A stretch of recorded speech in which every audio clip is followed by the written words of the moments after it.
Seneca, and referred to anger as temporary madness.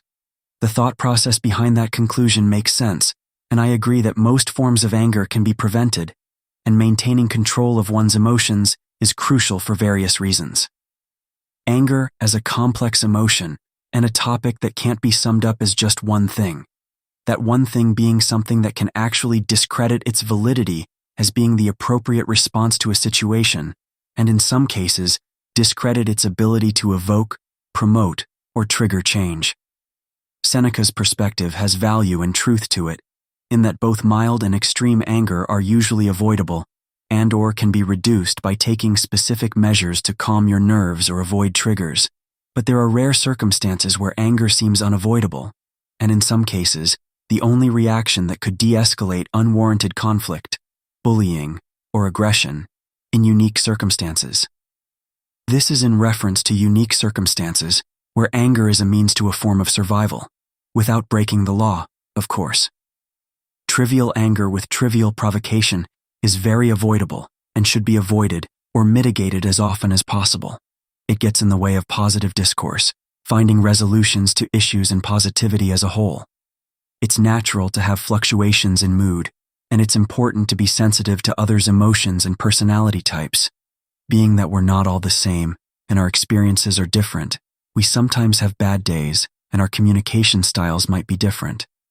Understanding this helps us not take others' reactions too seriously and in turn lowers the temperature by not overreacting to an already heated situation or a misunderstanding. Anger can, sometimes, be a necessary emotion and a necessary expression of emotion.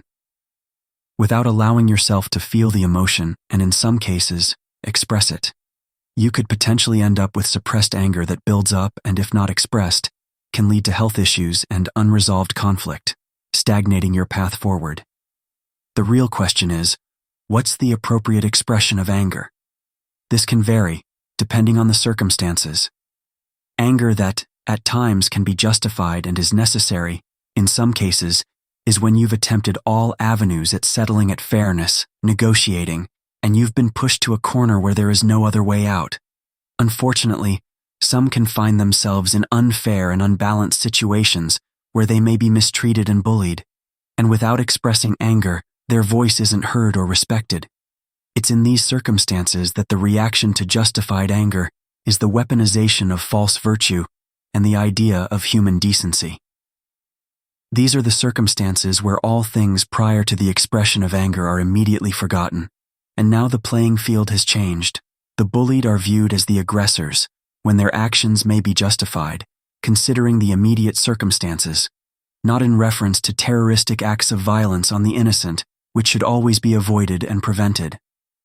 This is how wars are started and perpetuated, how conflict escalates, and how issues become convoluted, and if the party with the righteous cause doesn't persevere and avoid the pitfalls the opposing party sets up for them, their cause ends up in vain, which is a tragic end to a righteous endeavor.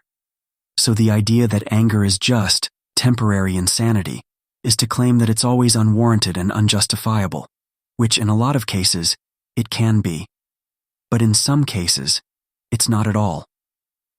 So, along with learning how to avoid conflict and tame aggression, we should, as a whole, aim to hear others out, go into situations with a positive mindset, hope for the best, and work on creating and maintaining a fair society and/or environment, because that's the only way to, effectively, encourage peace beyond oneself.